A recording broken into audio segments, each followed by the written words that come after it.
A dominating 3-1 win by the Rider Broncs in the MAAC Championship game broke the hearts of the Quinnipiac men's soccer team here on its home field. I'm Sierra Goodwill, joined alongside MJ Baird.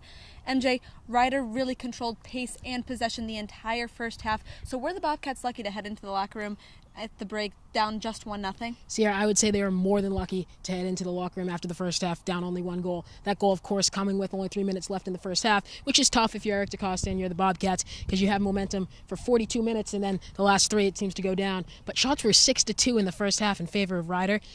I don't have the exact stat on this, but I'd say 4 or 5 of those came in the first 15 or 20 minutes of this game. As you said, Rider just came out of the gate, cruising. It looked like Quinnipiac falling back a little bit. They were playing not to lose the game instead of to win the game.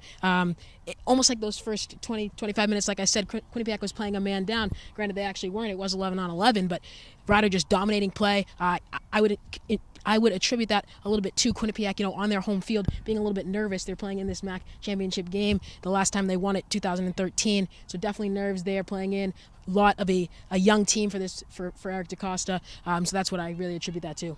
Yeah, but Eric DaCosta must have said the right things at the break, because they came out in the second half with a little bit of fire under them. Connor McCoy scoring just 5 minutes into the second half after being dominated the entire first half. What does that say about the resiliency of this team? Eric DaCosta harped on this after the game, the resiliency of this team. And you've seen this, time in and time out with sports teams. But this year, I don't know what it was about this Quinnipiac team, just the culture in the locker room. They really had the heart to come back, going down, as I said, a goal in the last 3 minutes of a half. That's like in hockey, scoring in the last period of the game. It's tough to rebound from, but Eric DaCosta and the captains of this team must have done a good job. Players like James Doig in the locker room, pumping this team back up. There's still 45 minutes of soccer left, and if you can come out and score one early, like the Bobcats did, as you said, it can bode well for the rest of the game. I mean, obviously, the first half of that second half, if you will, first 15 or 20 minutes was, I don't want to say all Quinnipiac, but they held their own against Rider, something you didn't see at the beginning of the first half. So wise words, I guess, from Eric DaCosta, but they paid off in that first half of the second half. Another thing that played a huge role in this game was the physicality. You saw it just 15 days ago when these two teams met on this field, and 3 red cards were handed out to Quinnipiac. It was very physical, and you saw the same thing here again today. After the game, the two teams got in a little bit of a tussle down on the other side of the field because a foul was called in the final minutes.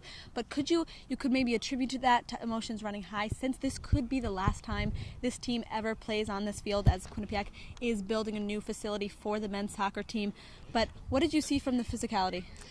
I think the physicality played a role here, but not too big of a role. We can't overplay the physicality. I mean, 3 yellow cards, today for the Bobcats: Shaquille Huggins, Connor McCoy, and Matt Taylor. But I don't really think they were huge, impact plays in this game.